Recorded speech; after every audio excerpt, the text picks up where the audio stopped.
The elite do not plan on waiting around for these unions to be formed before implementing the next step in global government. Through the vast global economic crisis of the last few years, they have been able to devalue the dollar and undermine it as the world's reserve currency. They have allowed the Federal Reserve and IMF to consolidate power by taking control of the Securities and Exchange Commission, as well as issuing a global currency instead of the dollar, disguised as a special drawing rights unit. This aspect of the New World Order was announced at the G20 in April of 2009. There is a big thing that's going to happen in London at this G20, and then they're hiding it, they're camouflaging it, they're not talking about it. Coordination of international regulation. What they are going to do is to put our Fed and our SEC under the control, in effect, of the IMF. The New World Order, that's what they're planning in there, is to undermine the U.S. currency, and it's just really sad. What it really is putting the American economy under international regulation. Yeah. And those people who have been yelling, oh, the UN's going to take over global conspiracy theorists. They've been crazy, but now they're right. There's 20 or whatever people in the G20, say there's 20 ministers, thousands of us, and we can't get our voices heard. When Geithner said he would be open to the idea of a global currency last week, yeah.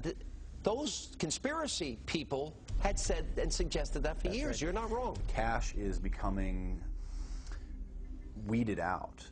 Cash will most likely be eliminated or extremely difficult to use in many situations, so that you'll have to use the global currency or the electronic currency. Even though a physical global currency is yet to exist, groups such as BRIC are openly promoting a new reserve currency, which is a conglomerate of Brazil, Russia, Indonesia, and China.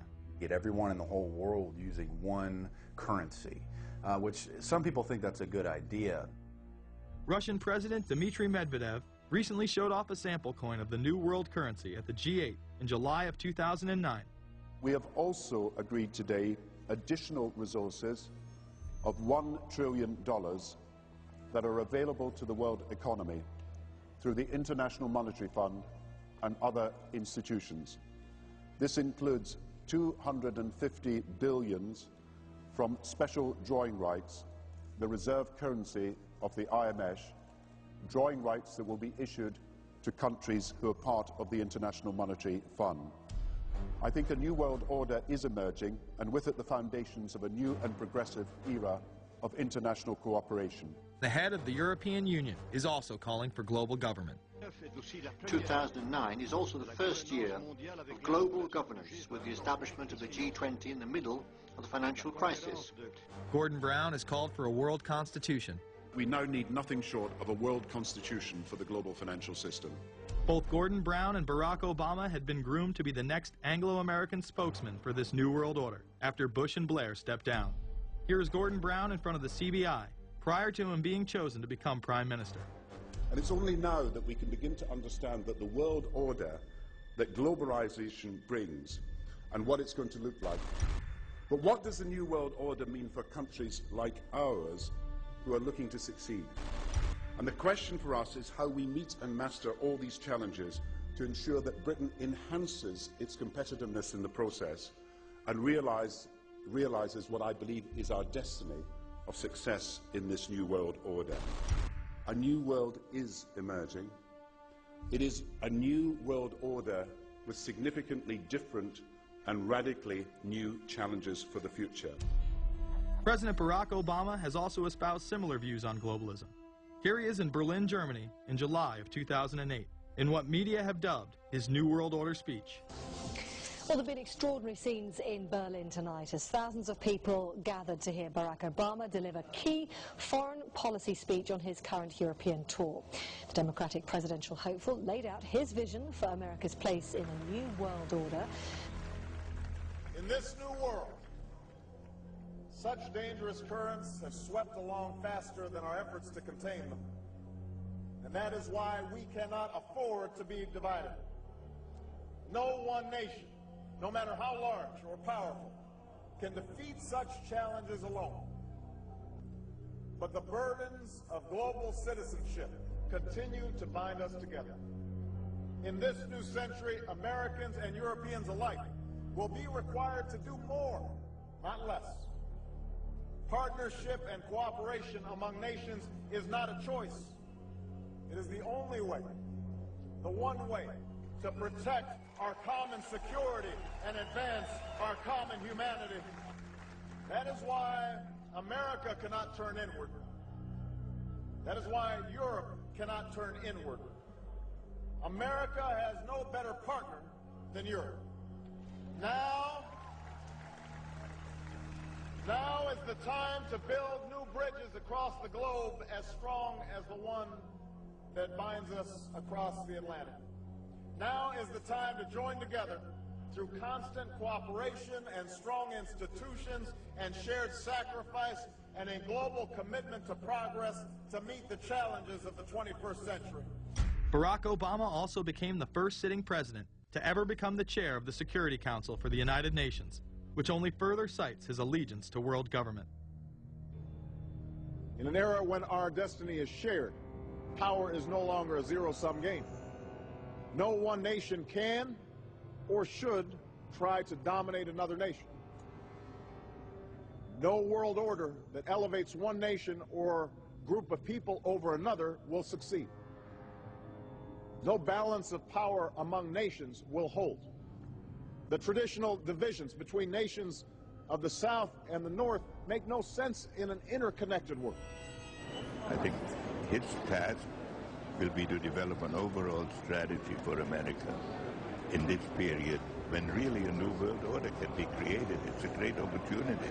The globalists, who know that Obama is going to promote their plan, want to make him such a superhero that nobody will question what he's doing. He is very much a product of the system that he is now technically in charge of. Obama alone, or the Democrat Party alone, is not responsible for his massive rock star status. It's been done by the media. This establishes that Obama is an unapologetic globalist who holds no one nation above another, despite its policies. Perhaps we should move towards a society more like China if that's the case. After all, on the 60th anniversary of the communist Mao regime takeover, the Empire State Building, once a proud symbol of the United States, was lit in the colors of the Communist Party halfway across the world. In fact, following the United Nations Copenhagen Conference in December of 2009, the Washington Post ran the headline, "Copenhagen Climate Deal Shows New World Order May Be Led by U.S., China." The Copenhagen Conference was disguised as a summit that would save the planet from man-made global warming by cutting carbon emissions.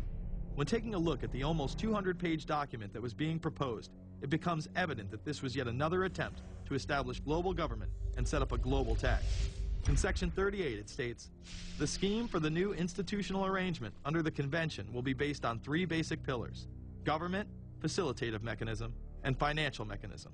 In Section 47, subsection F, it discusses cap-and-trade schemes and carbon taxes and the use of new and existing flexible carbon market mechanisms. These cap-and-trade schemes were just that, a scheme to further transfer the wealth from the poor to the ultra-rich.